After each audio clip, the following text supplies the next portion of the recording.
I got 3 projects on my desk right now that, like I said, I'm doing that dance that they're going to be the biggest projects in San Francisco, the biggest project in Beverly Hills, and the biggest project in downtown LA by far in terms of floors. And to me, like that's all I think about. That's all I dream about. That's all I wake up and have my coffee and tea to is how am I going to get these next 1 or 2 or 3 of these projects. Welcome to All Things Wood Floor, episode 19, brought to you by Wood Floor Business, where the best and brightest in our industry come together for you, the wood flooring professional. Come see Wood Floor Business, come be Wood Floor Brilliant.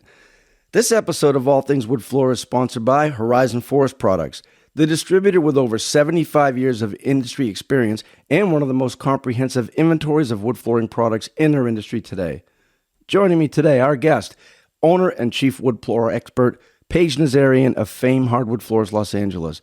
Paige shares with us how Fame came to be, hardwood flooring as an art form, his expertise with high-end hardwood flooring markets, and what it's like to work for the world's largest design and engineering firm. All that and more right here on All Things Wood Floors. We welcome Paige Nazarian, Fame Hardwood Floors, Los Angeles, California. Wood floor pros around the world, let's get to it!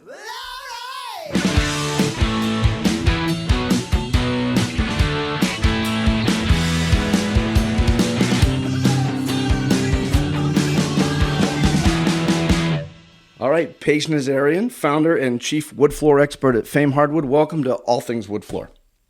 Thank you. Excited to be here. Hey, bunch of stuff. I looked at a lot of your material online. We do a lot of things. We talk to a lot of hardwood flooring contractors. I'm an installer, certified contractor, and I've been a wholesaler forever. And lately, we've been able to talk to people with showrooms, high-end showrooms that do custom restorations. And you never know what Wood Floor Business Magazine is going to send me. And I got to tell you, I looked at your website. It's probably one of the nicest websites I've ever seen. The marketing is brilliant. Did you hire somebody, or are you doing all that yourself? No, we hired somebody, but also it's just been kind of my vision on what kind of videos we want incorporated in there. We still got a long way to go with what I want to do with that site. It just became live, I want to say about 5 months ago.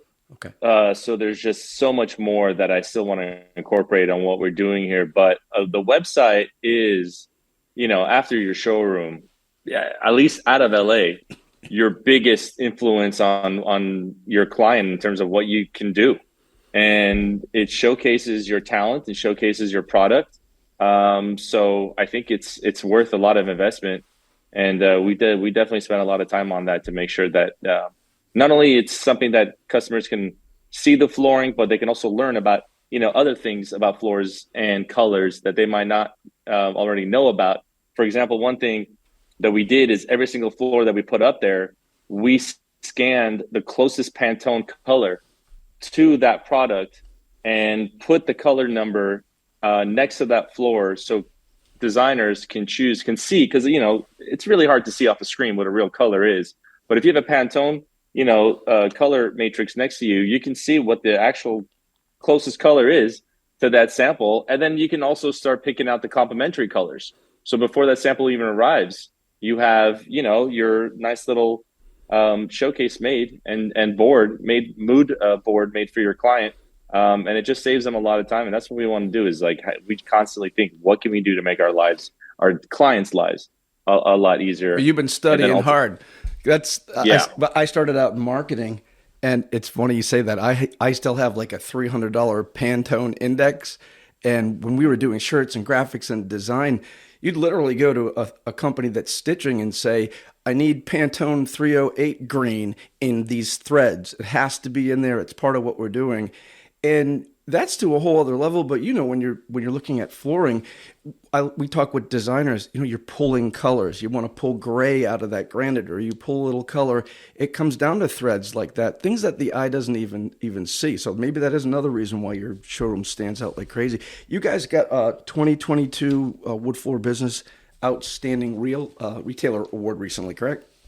Yes, correct. Our showroom was. I guess we got the front cover of that as well too, yes, as one of the nicest showrooms in the country. We've actually been here now for 10 years, and we're opening up a new showroom in Melrose next year that's going to kind of make this look totally old. Yeah. So I'm really excited about that. It's a whole new, futuristic way of showcasing floors and collections. But yeah, we're really proud about what we did here.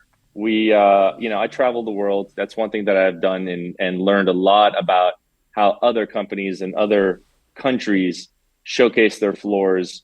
And, they kind of we put it up there like it's a piece of art. It's not something that should be on a rack. We don't have one rack in our showroom.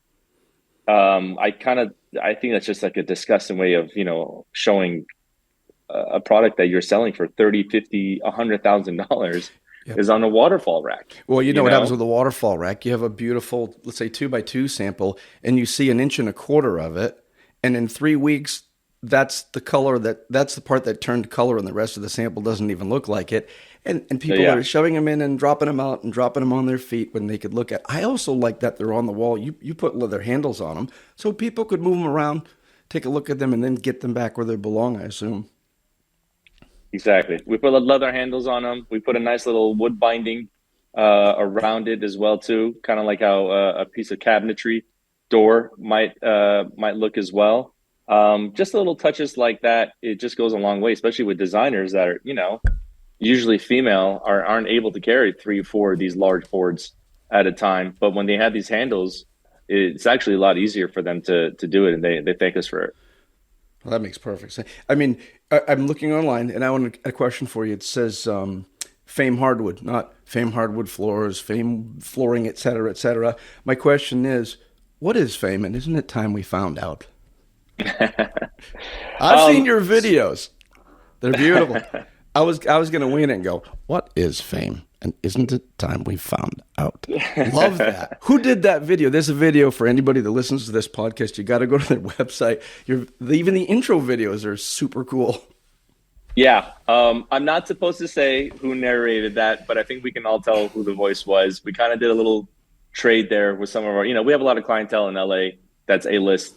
And sometimes we get a little trade here and there for an Instagram post or like a narration on a video. That is something that I am kind of lucky with, based in LA, that we get a couple of those every once in a while, which I love. Yep. But yeah, we're kind of playing that underdog role. If you haven't heard about us, maybe it's time you should, because people who have had an amazing experience, they've been dealt with as they were a celebrity to us. Whether if it is a real celebrity or just someone walking off the street, we have great, friendships with our clientele. We respond to every text, every email within 24 hours. Nothing goes past that to give our clients quick service. And, that's basically what's been our claim to fame. And, yeah, that's been, that's all we've been doing. It's pretty simple. It's not brain science. We're going to talk about your market, because every part of the country is different. When I was installing sanding and finishing, it was a certain market. Then you become a distributor, and like the Boston area is one of the largest in the country, but it changes every 20 miles. And then you get down to Georgia, to the islands, down to Florida. It changes. Go over to Texas. It changes. Colorado, Europe. And I've had some interaction with some of the companies out in your area. It's a different ballgame. It's more like, let's focus on the design element, the quality of what we do, and the customers will come. The good customers will come. And I think the worst thing you can do is try to rush it, get it going, build crews, hack it out. Do you get involved in the installation portion too? What is Fame exactly? Explain that to me. Yeah, so we're a manufacturer, we're an importer, we're an exporter, we're a part distributor, we're a part manufacturer, and retailer, wholesaler, installer. So is there anything I'm leaving out? Pretty lazy. I was thinking maybe you throw your back in pretty lazy. A little bit. But you can't just kind of be in one little niche right now in the flooring trade and think okay, I think I'm going to survive. You have to have a hybrid system. You got to be fluid. You got to constantly change with the markets. You got to constantly change with what the government is doing, with what, the shipping companies are doing to us, to what plywood issues we might have. So there's such an evolution in what's going on in our markets that I can't just be a retailer. I just can't be a manufacturer. I can't be a distributor. I mean, any distributor, I think that will tell you that they're really not a distributor fully. They're also maybe a wholesaler on the side. They're a manufacturer. They're also doing some other stuff. There's, some other angles that they have that they're not really telling us. You just have to be that kind of a thing. And installation, which is the bane of my existence, it's probably my least favorite thing to do. But it is something that I have to do because when my clients come in here, they want that full service of sell me the floors, put it in my house, and do everything from A to Z for me. And I can't just kind of, pawn off my clients to an unknown here, call these list of installers and see which one can give you the best service. We got to do that. And, especially on big, large projects too. That's another thing that gives us a leg up is that if a floor is specified by another manufacturer, any installer that comes in there is going to put up their markup of 25-30% on that product. Why do that when you have our Fame Hardwood product and there's no markup because we're doing the installation? Sure. So for big hotels, big condominium projects, we're about 25% lower than everybody else because of that advantage that we have of being vertically integrated like that. And in the next year or two, we're planning on adding our own finishing line. So if we add that to the mix, I mean, I think, all bets are off. Well, I read a lot of what you do. You contribute to Wood Floor Business Magazine, and those articles come through a lot. I like to read as many of them as I can. And I know that in one, you were talking about how flooring is an art form, and more or less your showroom and the sample boards that you use that's your canvas. And you're putting, so when you go into a lumber liquidator's, Home Depot, Lowe's, et cetera, they have a purpose. You're going to flip or something, you're going to remodel, you're going to put something simple in. But what you do is different. There are a few like you, not that many, that consider this art. You portray it that way. You give people their options and their choices. This is not cookie cutter. That's what you're doing with your sample showroom, right? It's more like artwork for you. It's like a gallery. It's an art gallery. Exactly. You took the words out of my mouth. It's really an art gallery because, you could buy a piece of art for $5, $10, $15, that you could like at a Home Depot. There's also art that you could buy. It's $1 million, $100 million, depending on how unique that product is and how you market it. Let's be real. Andy Warhol was the king of marketing, and his paintings and his lithographs, which are so simple to reproduce, are selling for tens of millions of dollars. So it's really getting that mindset of how is art sold and how can we sell flooring in that methodology, because it is almost the same process. It is a piece of canvas, which is the wood. It is paint or stain that goes on top of it, and then a type of a finish that goes on it to protect it. And at the end of the day, the wood is really the star here. It's not really us. There's no artist behind this. It's really just a piece of wood and how we sell what is unique about that wood, but it's how you showcase that wood. It is important on different levels because, like I said, there's not really an artist behind this that we talk about. You really got to sell the wood and the material and the story behind the flooring. Like we have a line that's going to be coming out called the Revoke Collection. Okay. It's oak that is hundreds of years old that comes from the bottoms of the rivers in Europe. Mm-hmm. That comes out completely black, super dark, super hard. It has history. It has, you can smell it, you can taste it, you can see this product, and you see eons of years of toil and mud and dirt that's been, this tree has been soaked in. And that's the kind of stuff that I love selling. That's the kind of story that customers are like, that's what I want to put in my home. That's what makes it art. And, that all the way down. Right. Well, it tells a story. If you go to a museum in Paris or anywhere around the world, I'm an impressionist person. And to me, at that period in time and throughout Europe, that was news media. Someone painted something. It told a story of a time period. And then the invention of the camera pushed forward. Well, we need to do something different. We need to do something with color and be vibrant and let people see what color looks like, because cameras couldn't do that. So all these impressionist painters, but it was still, for that period, telling a story of a life event. And like you're saying, there's an attraction when people see wood. They see carpet, they see vinyl, they see faux wood, whatever it is. It's all very interesting, and you can make it look IKEA cool. But when you're looking at a piece of wood that has history behind it as well, you can literally feel the artistic impression that comes from it, and how genuine it is, and how valuable it is. You don't feel that with synthetic products or tiles and things, unless maybe it's sculpted marble.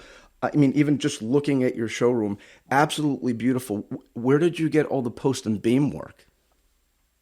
That is from a reclaimed farm that we pulled out of in Tennessee. It's been yeah, beautiful pieces of beams, and the showroom that I'm actually in right now already had a bow truss ceiling that sold me on it. The second I walked in, I'm like, done. You know, anything with any kind of a bow truss, beautiful kind of wood, Douglas fir, fumed kind of an aspect to it. That was a deal, sealed the deal for me as well in here too. But yeah, anything that just has any kind of history that we can showcase in the material, in the products, that's what I want to. That's what makes our space unique by doing that. Well, looking at some of what you have there, and you're in Los Angeles, so you've talked about some of the material you're bringing from different places. To do what you're doing, do you have to bring a lot of materials from domestically and from around the world? Do you have to do a lot of traveling to find your material?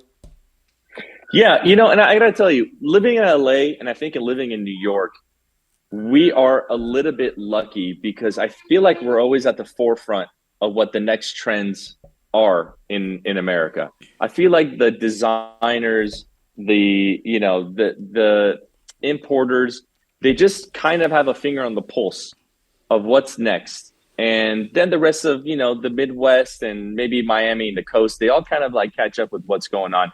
Like, gray, I'm sure is really hot. Gray colored floors are really hot Oh, right now in the Midwest, I wish they'd right? go away. They're pretty hot.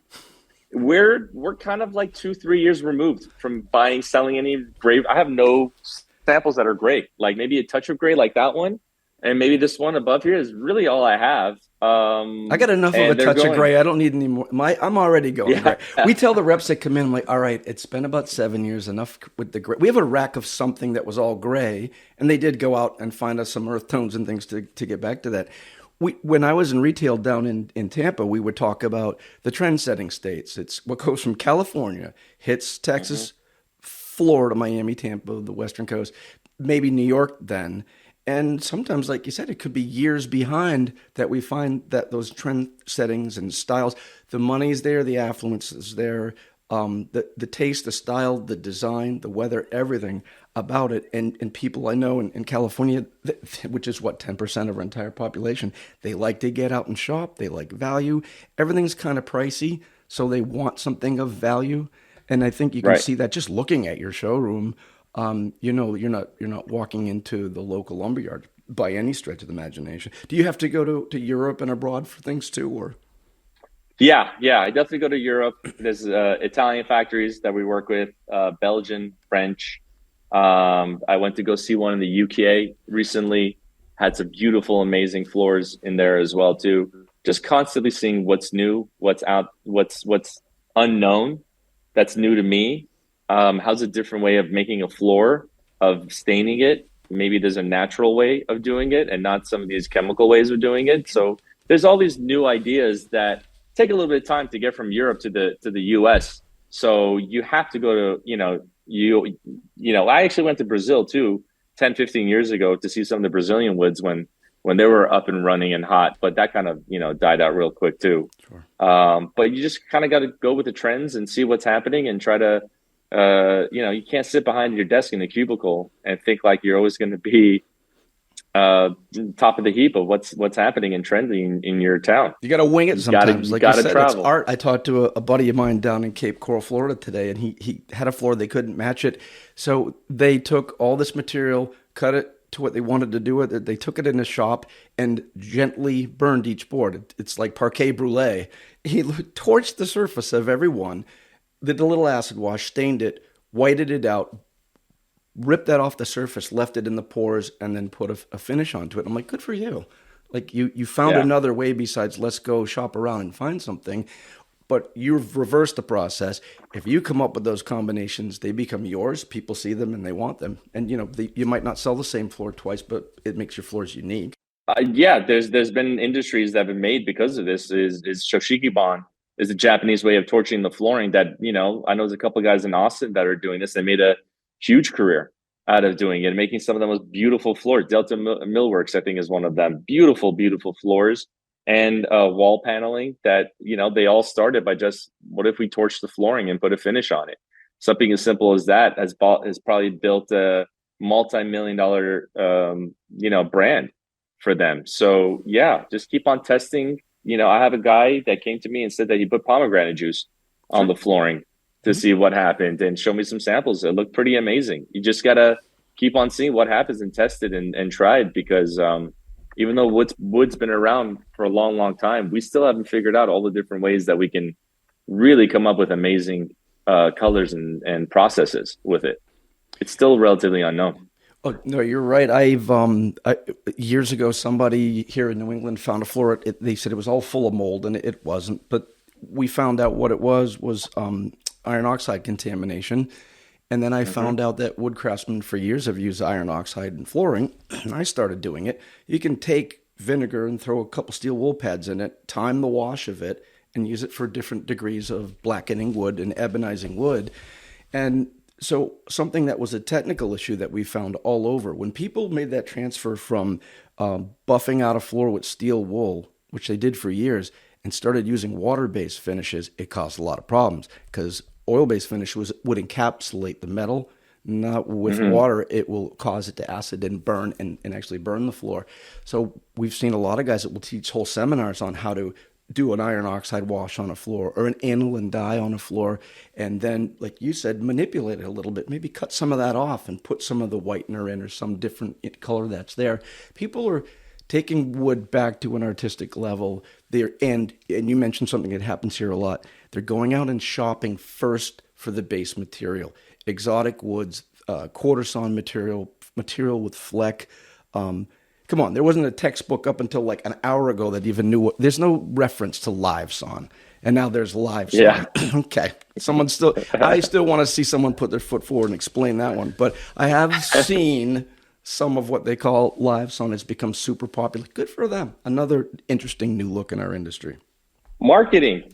Yeah. Marketing. It's just a new form of marketing. That's kind of like, we have a new line of finish that we're going to be coming out with next year called the Cashmere finish.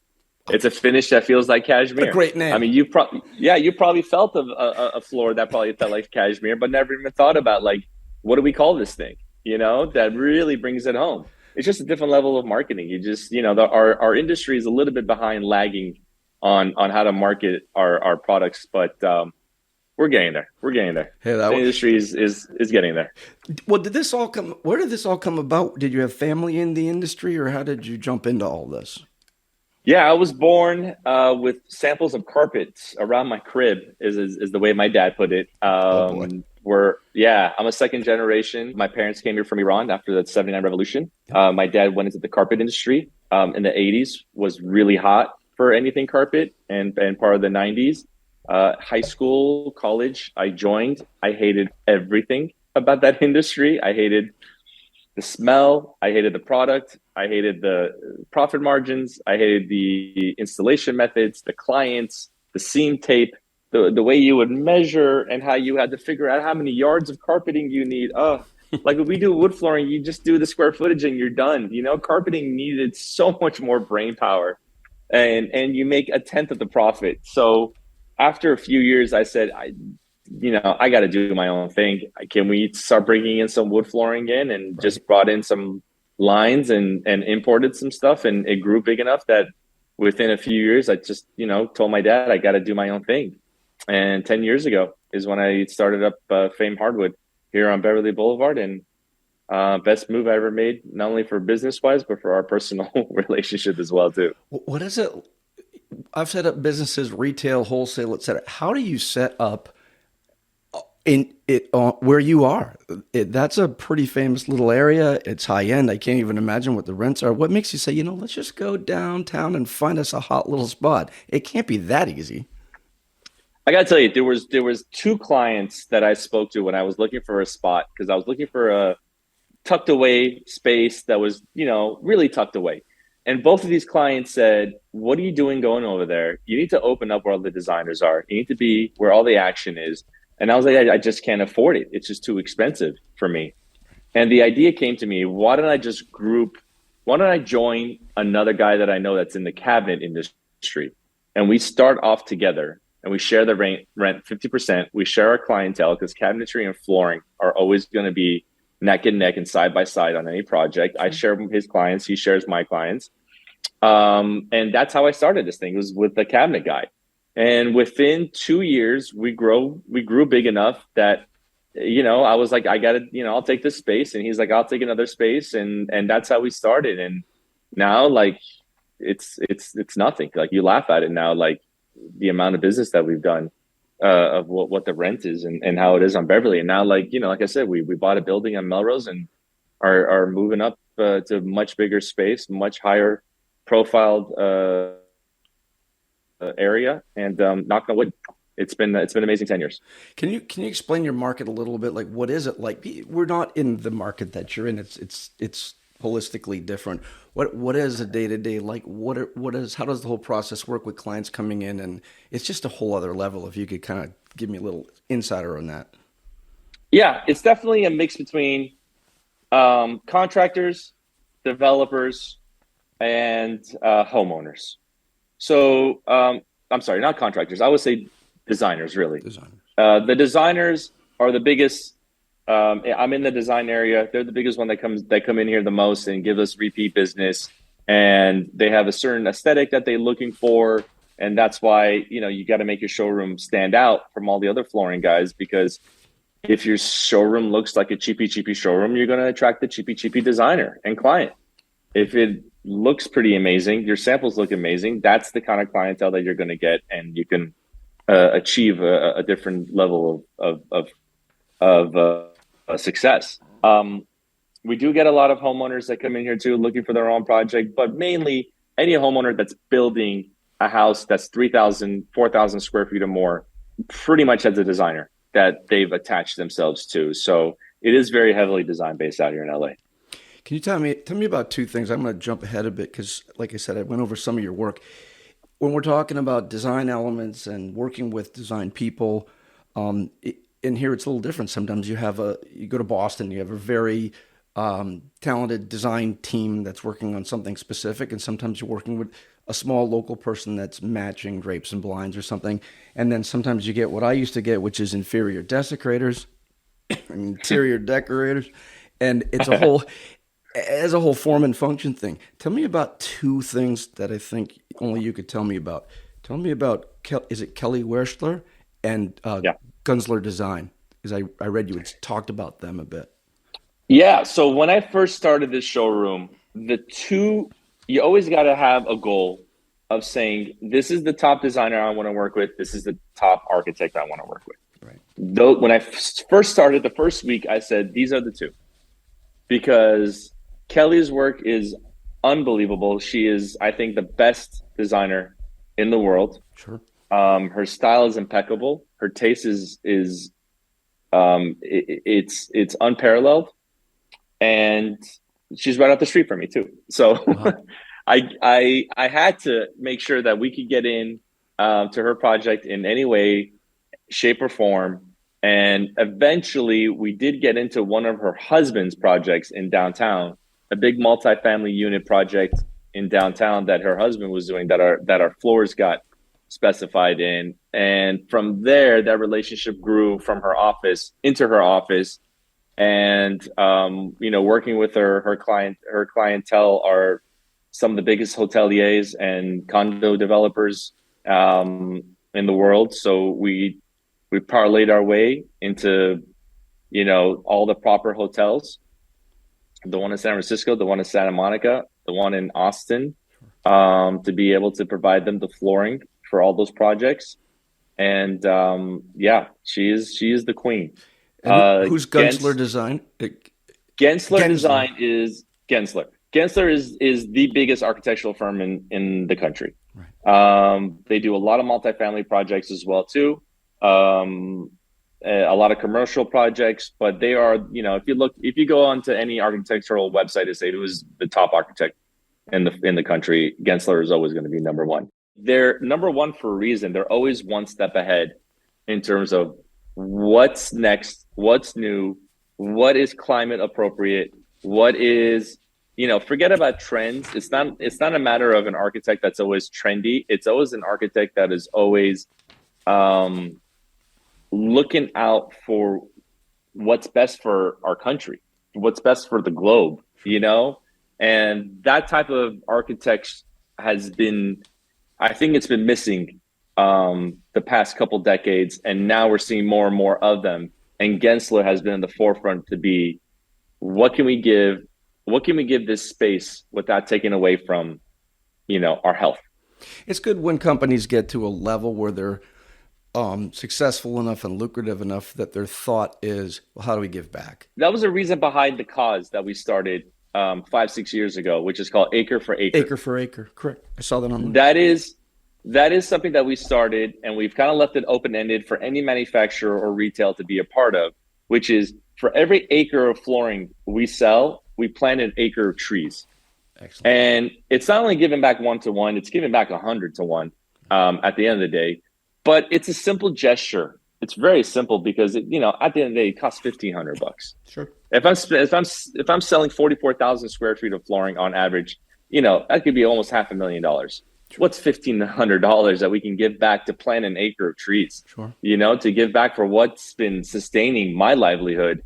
And like I said, I've left it open ended for any other manufacturer to be a part of, and believe in this cause. And we've partnered up with American Forest to ensure that we give back what we take, not just 1-to-1, but 100-to-1. This podcast is brought to you by Horizon Forest Products. Horizon Forest Products offers customers over 75 years of industry experience and one of the most comprehensive inventories of pre-finished and unfinished hardwood flooring, floor equipment, abrasives, finishes, fasteners, and accessories. Horizon Forest Products loves their customers, and it shows. Give them a call, and they'll show you why they continue to be one of the fastest-growing hardwood flooring distributors in the U.S. Find out more at www.horizonforest.com. Explain that a little bit to me. Everybody has a little different vision of how they want to work and who their client base is. Yours is probably a little different. What's the one-on-one like for you with your client base? How does it all start? How does it get initiated? When do they get to bump into you and use your showroom? Yeah, I try to get in first. Even if there's other reps in my showroom, I like the experience of going up to the client, establishing a relationship, shaking their hand, trying to figure out their psyche. We forget as flooring salesmen that somebody is coming into your showroom with a certain psyche of how they've been dealt with, what the process of building has been for them, and the difficulty of doing it in this day and age. What is the outcome that they're trying to achieve? And ultimately, are they trying to impress themselves or other people? Right. That's really there's a psyche that we're dealing with. And if you're able to, understand that psyche, you're able to feed that client what they need to close that sale. Sure. And I come in there, I start talking about their project, what's going on, what street's it on, how long you've been doing it, who's your contractor, how's your designer, how's your husband been during this whole process, when do you plan on moving in from here? Just hear the whole story, hear them out. They're dying to tell you all the hardship that they've been going through and have someone be their shoulder to hang their head on. Then we get into the flooring aspect. And I got 4 questions that I asked them, and we put that in the magazine. 4 questions, done 9 out of 10 times, perfect floor, and they leave happy. First question is, what is the style of your home? What style is your project?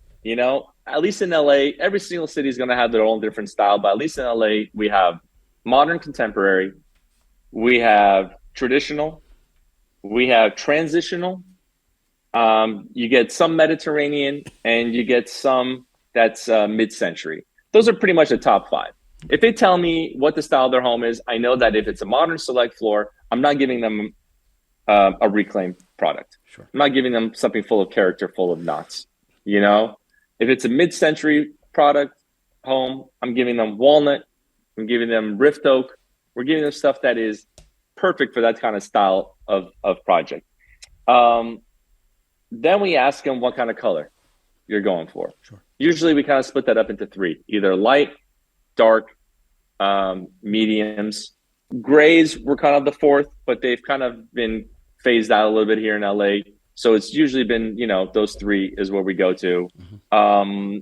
And light has been very popular right now. Something pale, something naked, not a lot of color, very light, bleached almost.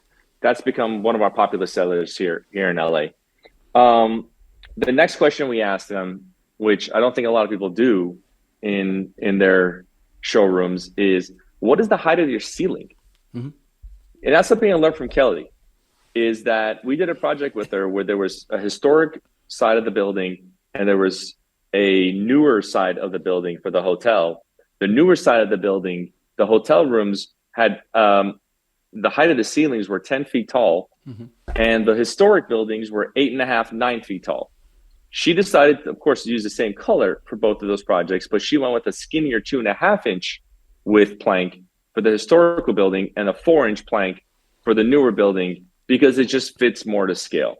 So when someone comes in here and says, I got a 9-foot height ceiling in my home, I'm not going to show them anything wider than 6-7 inches, And if they got a ceiling height that's 14, 13 feet high, we're going to go to the 9-inch wide products and more. That's going to be a better aesthetic, economies, more of a scalability thing. That is a better fitting product for them.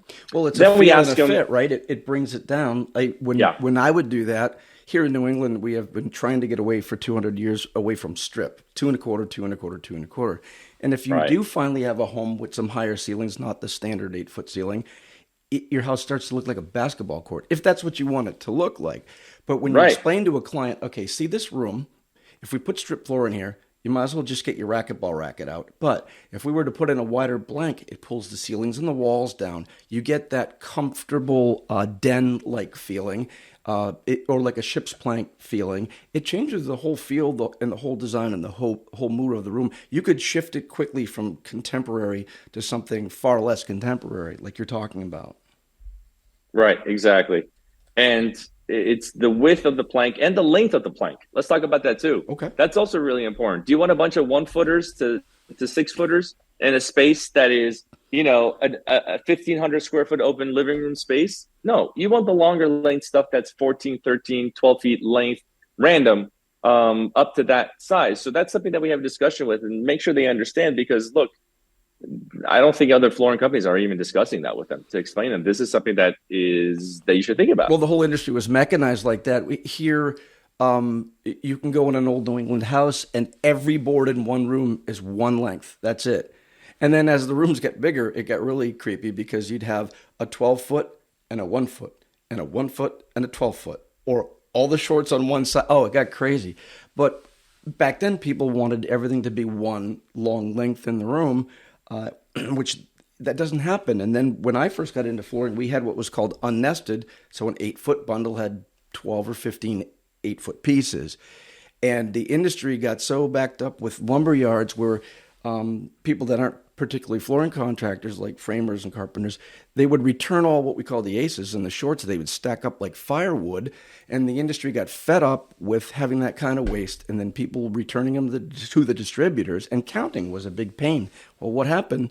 The industry formatted it and said, we're going to have a 7-foot nested bundle or nested bundle. That way, when they crack it open, they got to use it. And you're right, that changed the whole idea of longer length. So when people call me as a distributor now, they'll say, I need 2 to 10, I need 4 to 10, I need whatever that might be. You have to actually ask for longer length if you're going to get any. I got to tell you, in my showroom and in my space, we don't sell any flooring that has a 1-foot plank in the boxes. I refuse. Because to me, it's unnecessary. That 1-footer shouldn't be in there. I consider that a skipping stone where you should be like stepping on it, and it should not be part of your home. It's kind of a joke. So if anything, they should be separated and made into herringbone.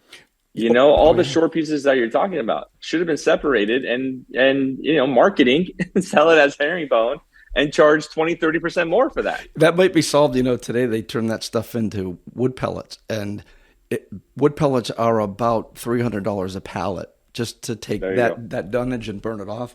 What's your fifth? I know you got one more. Do you remember? Bring it to me. The last one that we do is how much traffic do you have in your home? Yep. Because if you have dogs, big dogs, if you have a bunch of kids, if you have a bunch of parties, walnut floors are not going to be the best floor for you. Right. You know, birch floors are not going to be great for you. So that's usually the last question that we ask. And then typically we go to an oak or European oak or something a little bit harder if they have a lot of traffic. But, you know, I don't want to get a floor that as beautiful as it is. They call me in a few weeks saying, there's dents and, you know, all these things all over my floor. Why don't you tell me about that? We got to inform the client that even though that you're paying a lot more of a premium for walnut floors, it's not a harder wood than an oak floor. It just costs more because it's just more waste that you have to go through to get a cleaner looking walnut floor. So again, things that customers don't understand that we have to inform them. And that's pretty much it. After that, they got to walk on it. Is a floor. They got to live on it. We used to have a really intricate showroom, and it had probably, 8 species of wood, let's say, with medallions and the whole thing. And after a while, you could see the American cherry and the walnut got the tar kicked out of it, and the maples and the hickories didn't have even a blemish on them. And then, you know, if you were to do that on an entire floor, what are you going to get from it? And I will ask you this because I saw it online, and I love walnut. We almost never sell American walnut, or we will sometimes sell steamed or Peruvian walnut. But you have one on your website. It's the Geometrics collection. It's a kind of a twist on parquet. What is that? And if anybody goes to their website, take a look at this thing. It's absolutely gorgeous. Yeah. So, you know, parquet, when you say parquet, people usually think of the traditional Versailles patterns and the Monticellos and the Brittany designs and all that old school French, you know, type of a parquet that we've all been seeing in all the different homes in France and in the East Coast. We said, you know, in my travels, I found some amazing, you know, modern parquet that could be made with brass inlay, marble inlaid, beautiful triangular cuts, trapezoid cuts in the products that really just stand out from anything else I've seen in the market. And you know, we labeled it Geometrics collection with an X because it's just such a beautiful way of putting pieces of wood together in a flooring that honestly it looks like, if I could say, that's probably our most artistic pieces of products that we have that I'm most proud of is those pieces, because a true level of art, you know, artisanal skill goes into making those products, and there's not many factories in the world that can make this. I mean, maybe one or two that I can think of. It literally jumped off the screen. It looked more like marquetry than parquetry. It was just just the walnut and the texture of it and the colors and whatever you were finishing with it. It's a whole other look. Your websites I've talked about, and you see a lot of websites. There's a lot of time and effort and sound and excitement that goes into yours. It's fun to click on there and watch. Sometimes you jump on a website, you jump off. It's pretty entertaining. Can you tell me what Fame Club is? Yeah.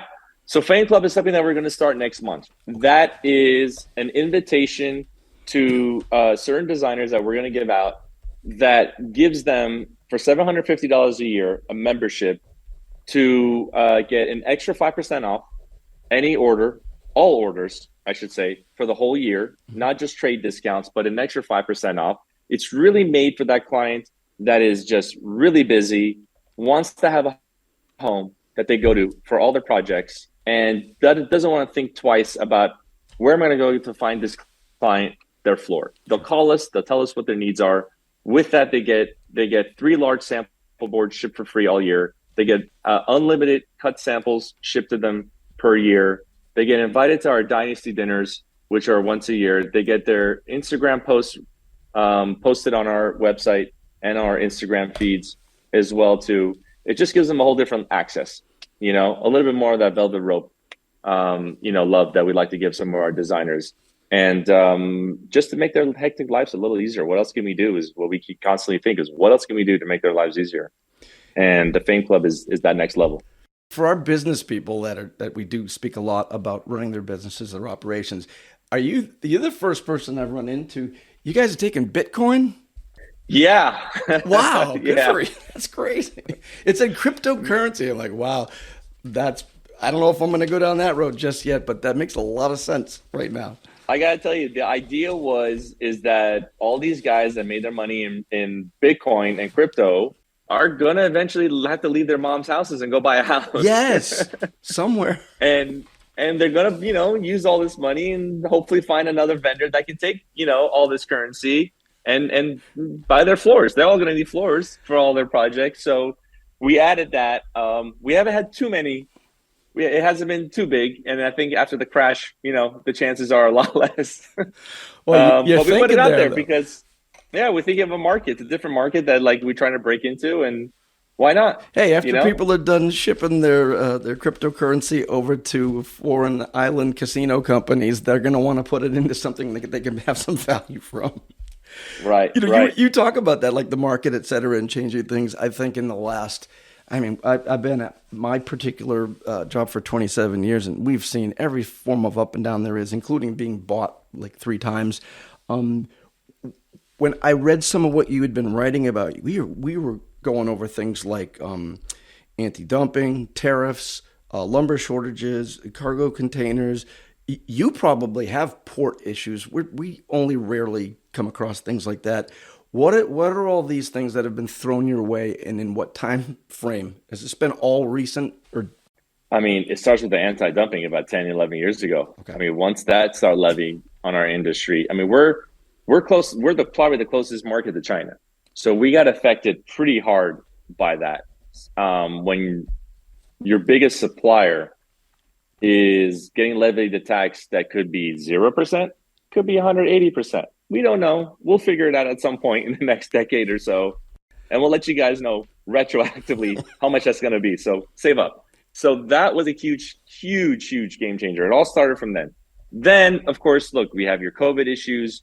You have your supply issues. You have your, container issues that were $30,000 a container. Now that has gone down to $3,000 a container, which is, thank God, check that off the list.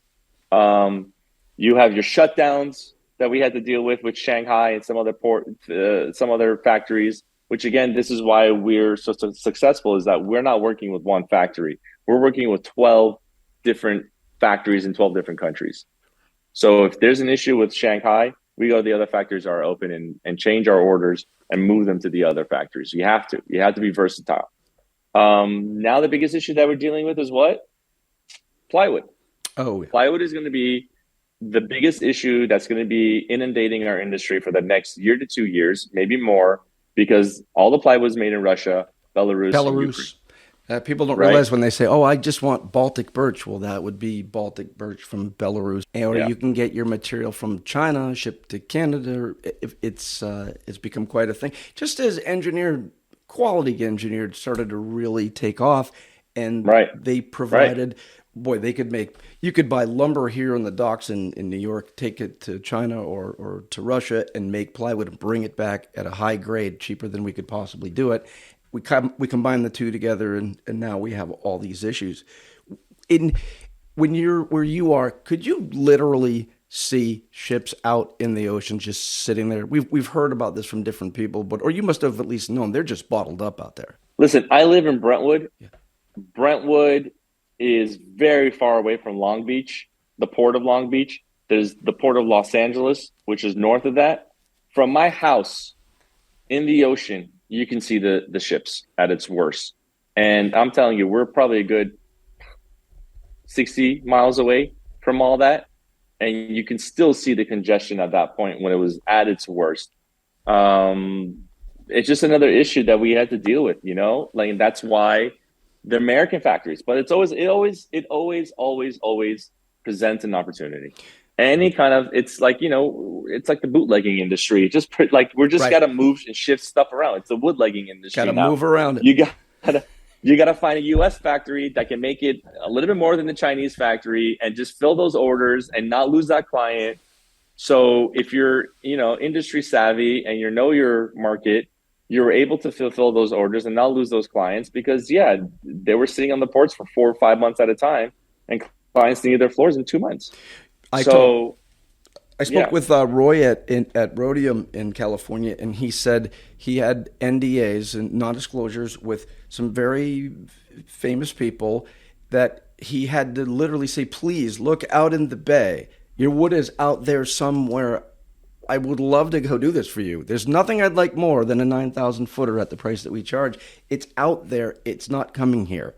And people expect, I mean, I would think also, when I work with higher clientele here, like in the Boston area or the Lakes region, there's something that comes along with having money. Some people just think, well, then I should have everything I want. Some people are very patient. But you would think at that level and what you're doing that people just expect that, listen, we're putting our back into this. We're putting some great money into it. This should all be available for me. But it hasn't been in the last couple of years. Well, look, I go to my clients. I'm very transparent. I'm like, here it is. You guys know I'm here for you. You guys know I'll die for you. What can I do to make you guys? What else can I do to fulfill this order for you? I will do it. Sure. And I give them the options. We had a project in Austin in the middle of this whole mess that decided to air freight 3 containers of wood flooring. It cost probably about $260,000 to air freight all that flooring from Asia to Austin. They paid for it. I said, look, there's nothing we can do. You guys either pay for it or you gotta have to wait. There's nothing else that we can do. I can't charter a boat to bring this in here. I can charter a plane and this will be the cost. And they did the numbers and they realized that, like, if they get the flooring in a certain amount of time that they need, they can close the sales on a few of those condos, and $260,000 is really worth it. Sure. And they said, fine, done. They paid us and we air freighted it and got them happy and sold the units before the market, maybe turned or whatever it was that they were worried about. And, you just got to cater to the clients, but make sure you're transparent at the same time too. Well, we've all probably had about enough of it up to our eyes, but what's COVID been like on the left coast? It's been, we had a little bit of a rough spell than other cities, not New York. New York has definitely been, as far as I've been tracking it, because we were planning on opening. I was about to sign a contract to open up a showroom in New York, February 2020. Is it 20? Yeah, 2020. So I've been tracking this thing in New York the whole time, saying, okay, I guess we're not going to open now. Maybe we'll open in a year from now. And it's still the waves came in. The waves came here in LA, and they were a lot more, the people who were in charge of the health and what the cities were doing here were a lot more cautious versus, what was really happening and what the death tolls were and all that. So that kind of did hinder some of our processes here. But at the end of the day, they let us do what we need to do because we're considered essential. After your health, your home was the most important thing in everyone's lives.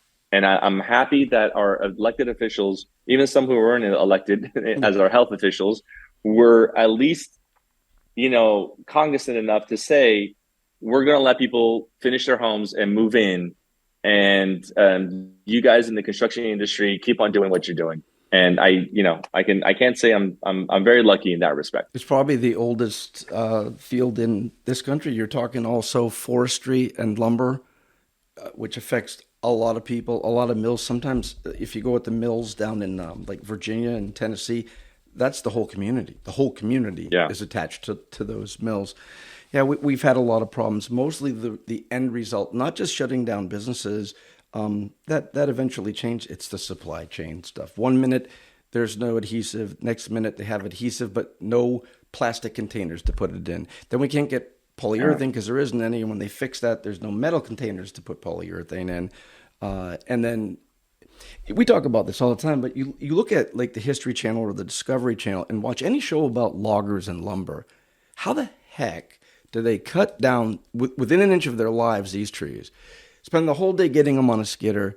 There's 2 cops waiting at the end of the property to weigh them, to see if they're allowed to even pass through. They could get fined, they could get a load, they get passed, they get it to the lumberyard. They get it anywhere from your coast to mine. They get it to Boston, New York, LA, wherever it's going. and it's now pre-finished hardwood floor at the best possible rate they could produce this stuff, and someone goes, I ain't paying $3 for that.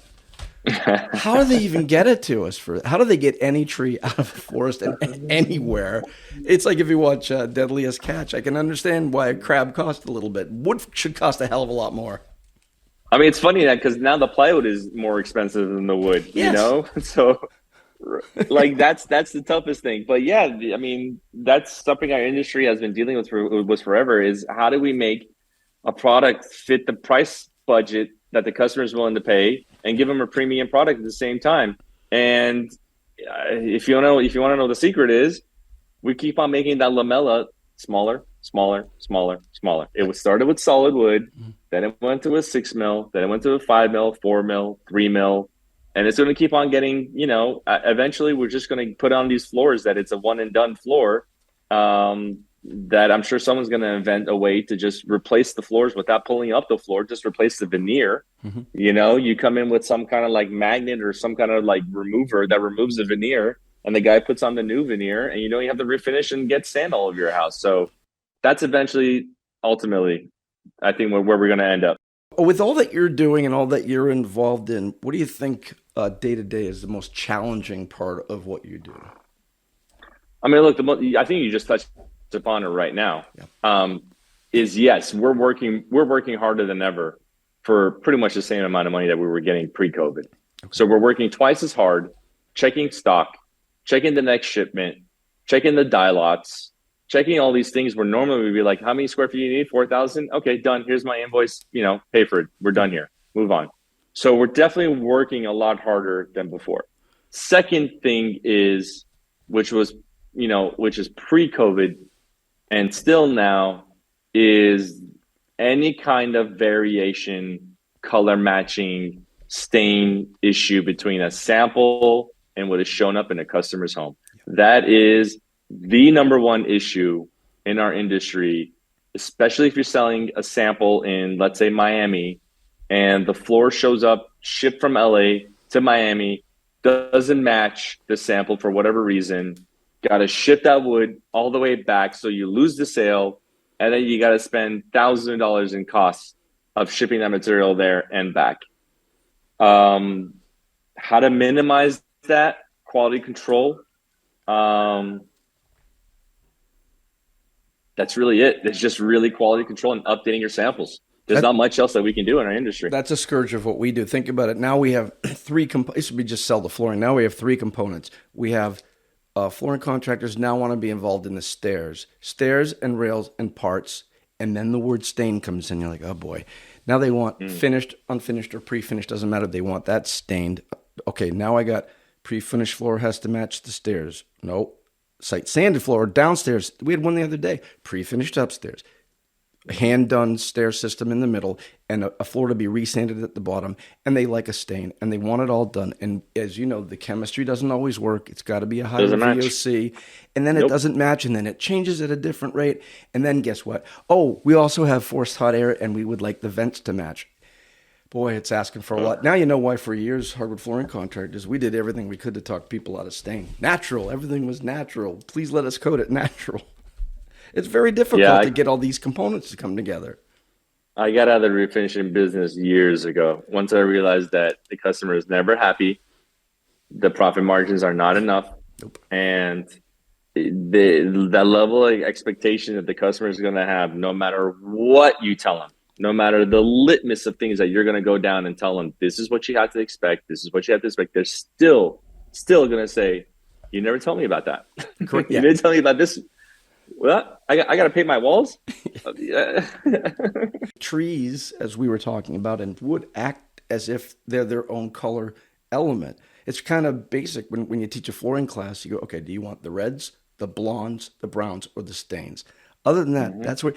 And what do we get constantly, regularly? We have a red oak floor, but we put a white oak in. What do we do to make it look like that? There's almost next to nothing you can do to not pull reds out of a red oak floor without a lot of chemistry. You got to bleach it. That's it. Yeah. But let me tell you, now that you say it, there's one client that I will never let them take the samples away from my showroom, is the client whose house is still under framing. I will not let them take the sample. Good. I'll let them take a cut sample, and I tell them once your plaster is up, once the drywall is up, I'll let you check out the sample, because whatever you think that sample is going to look in your space is not going to look that way when every single yellow color that's bouncing off of your framing is getting into that wood.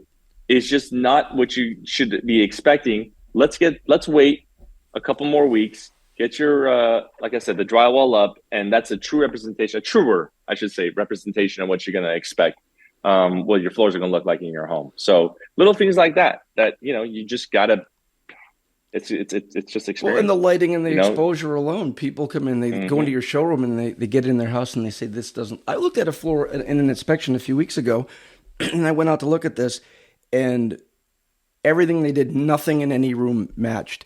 And the contractor pulled me aside and said, we did exactly the same thing everywhere. And I videotaped it. And I said, can you come in here? And he looked at something. He goes, oh, what did you do? This looks good. I go, all right, follow me. Went in the next room. He goes, well, this all looks better. In the front entry, I opened the door and the windows. In the other area, I found a large case of paper towels, and I put it where the sun was coming through. And then I moved it aside. I go, do you see what you're looking at? This is all sun and shading. This house is dark. It's a dark day out. You're not bringing there's nothing wrong with this floor until the lighting. And you're doing it with no lighting, no electrical, off a power line from the pole out front. Like you're saying, really it should be, the flooring should be the last of the last. It's the most valuable and most expensive piece of furniture that you're going to put in somebody's home. Why don't you put it in when it's time to put it in? Sometimes you just got to hold off, and man, I got a client right now. I love him. Really nice guy. But we put the floors in, super beautiful teak floors. And he started calling me saying, at the end of the day, when the sun is hitting the floors, the bevels are all white. And I don't like the white bevels in my floor. And I'm kind of like, what is he talking about? And I went there and I see that the light of the sun is bouncing off the bevel in this floor, and it's making the bevels white at that moment of time. And he's like, by nighttime, it's gone. Right. And he's like, fix it. And I'm like, there's not much I can do with this. I'm going to buy you some blinds. I mean, it's just that's the nature of the beast that we're dealing with right now, and it does that. So, yeah. It's our job is not easy. Well, no, it never is. But with all that you're doing and all that you're involved in, there must be a favorite part of it that just keeps you coming back every day. What's your favorite part of what you're doing? That's a good question. And I gotta tell you, because my favorite part should be seeing the end product once the furniture and everything is all moved in. Yeah. But we rarely see that. We're kind of done. And we're out, and by the time all the furniture and rugs get put in, you don't see how it actually came out in the end, I think my favorite part is the chase. Yeah. I got to tell you, I think that's my favorite part. There's a game. There's a game to all this. I love the chase. Now, I hate the chase when I don't win. Yeah, that doesn't help. I'll stay up for nights in a row. I won't talk to my family. It really hurts when I don't win. Like an athlete. But, right? And like they said, I don't know where I read it, but they said when you lose something you don't have, it hurts twice as much than gaining something that you didn't have. And it's very, very true to me, because I put my heart and soul in, getting a job, but I put my heart and soul in trying to let my customer know why they should go with me. I take it as like a little ego thing. Like, absolutely. Did you not understand why I'm the best person that you should go and buy your floors with? Did I not do a good enough job to explain? And if you did go somewhere else, what did they do that I didn't do to make you understand that they were the ones? That's where my mind goes. So yeah, that's definitely what my favorite thing is just that dance that we do. Most people in this industry are high. Listen, we're not. Like you're saying, when you lose a good bid or a big job or something that you really had your heart in, there's only one thing more rewarding, is when you get that call and they go, we really messed up not going with you. And you go, what happened? No, I gotta tell you, I actually hate that. I actually hate I when they call me love because going I back. gave those. Oh, you love that. You're a spiteful guy. or I just will be like, I'm sorry, and they'll go, you can't help me. I'm like, nah, can't help you. I hate told those you. calls because I'm like I knew it, and I feel like if I did explain myself a little bit better, that you would have saved yourself from that big headache. And I feel defeated that Yes. I didn't save you. Is there, with all that you've been doing over the years, can you think of a particular project that you worked on that you're most proud of, or you've seen, or you've been involved with, that you can even talk about? I know there's a lot you can't always discuss with your clientele. The one that I'm most proud of is always the next one. I got to tell you. I mean, I like thinking about the past and looking at those projects that I did, but the one that gets my heart racing is I got 3 projects on my desk right now that, like I said, I'm doing that dance, that they're going to be the biggest projects in San Francisco, the biggest project in Beverly Hills, and the biggest project in downtown LA, by far, in terms of floors. And to me, like, that's all I think about. That's all I dream about. That's all I wake up and have my coffee and tea to, is how am I going to get these next 1 or 2 or 3 of these projects? You know, that's what gets me up in the morning. I can think about the last project that I did and how beautiful that was and how great it was, and pat myself in the back and say, oh, I love doing that. I will say though, my favorite job that I ever did was my own flooring for my own house. It was a bar that we redid in my house, that came out gorgeous. This black and white and gray pyramid parquet floor that I could probably send it to you so we could post on here of what it was. Yeah, let's get that in the floor business. Let's get that photo in there. I think that's because it's close to home, as I say. It's close to my heart and close to home, and it should be in the Wall Street Journal, I think, next Friday, if I'm not mistaken. They did an article on that space. Just gorgeous floor that I had to put something special in my house, and I'm happy that my team and I came up with something really unique. And again, it was only maybe, I don't know, 350, 400 square feet, sure, but I loved it. And if it wasn't for that, it's just, I'm looking for the next big job. That's what I want. The next beautiful, what else can we do to get our name and brand out there? Really? Well, we got a little fella here named Tom Brady that's been here for a while, and that's been his famous quote is, "What's the best ring? It's the next one."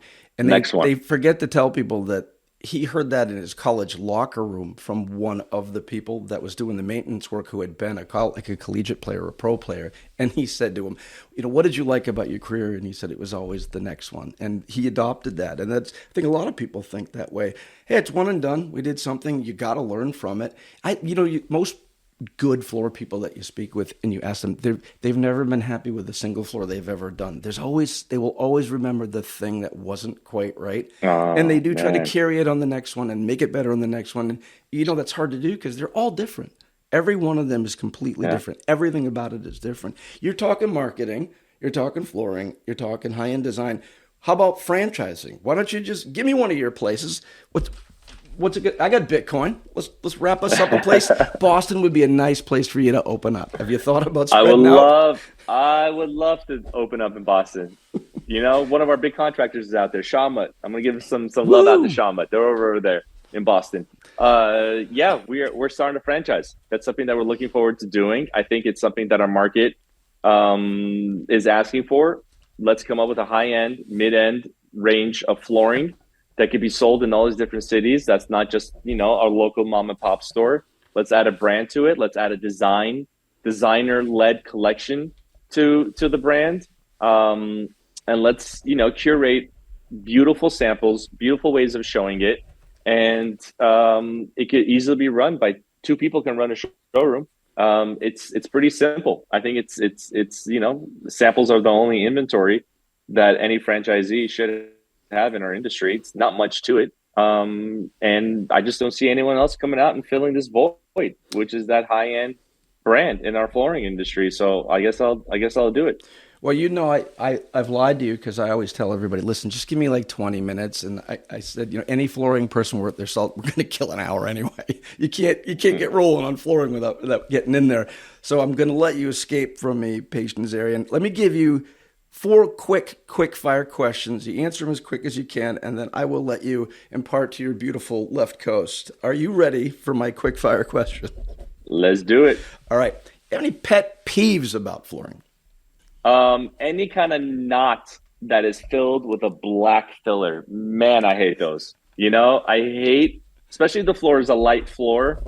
And the knots are more on the brown or light brown side. Anything that looks like a piece of gum, a piece of candy, was stuck in there. A piece of candy. My wife calls stuck it in there. Old people candy. The stuff. I mean, come on. If you weren't in the wood floor industry, what would you have been doing, or what were you planning on doing? I told myself before I went to SE, if I got accepted to UCLA, I would have become an ophthalmologist. For whatever weird reason, I like eyes. I can see that. I wrote that one myself. Don't take that. That's mine. Is there anybody in the industry that you know of that you haven't met or would like to work with? That's a good question. Or hang out with? Yeah, that's a great question. I got to tell you, I would like to meet Ann Sachs because she's not in my industry, but she is someone in the flooring industry that I feel really killed it in terms of how she branded her tile line, how she grew it, how she got to a point where she was like, okay, I'm kind of comfortable and I want to sell this and retire. I think that's something that I personally like to aspire to and kind of like talk to her and learn, what are the tricks? What were your secrets? What did you do to kind of like get to where you were? Right. Yeah. And your last question, I'll modify yours a little bit. It's always, does anybody have carpet in their house? But come on, you're up in Brentwood. Anybody within 1,000 miles of you have a carpet in their house? Do you have carpet in your house? Not rugs. We're talking carpet. I hate to say it, but I have a 10 by 6 space in my closet that still has carpet from the previous owner that I haven't changed yet because we haven't redone the closet yet. But the second I do, believe me, I'm going to put some nice, geometric collection or parquet kind of floor in that closet. We just haven't got to it yet. Throw a little Bitcoin at that. You'll be just fine down the road. Yeah. Well, listen, I really appreciate you taking the time to chat with me. I know it took us a while to get together, but Fame Hardwood Floors, everybody should check it out online. It Fame Hardwood. It's fantastic. And you and I will probably talk again because we got on the phone, we chatted a little bit, and every time I talk with you, I get more and more ideas about this industry and where it's going and where it could be, and that maybe I should just move out to the sunny side of the country. We would take you in a heartbeat. Of course you would. Please. I'm a pleasure to have around. Everybody, I really thank you very much for taking your time. Thanks, we will talk again soon. My pleasure. All right. Talk soon. All right. Take care. See ya. Bye-bye. Bye-bye. This episode of All Things Wood Floor was brought to you by distributor Horizon Forest Products. Horizon Forest Products offers customers over 75 years of industry experience and one of the most comprehensive inventories in the industry. Thanks to our guest, Paige Nazarian, for joining us for this episode of All Things Wood Floor. If you'd like to read his article about the 4 steps to quickly figure out exactly what wood floor your customer wants, check out the October-November 2022 issue of Wood Floor Business at www.woodfloorbusiness.com. And please take a minute to rate, review, and share this podcast.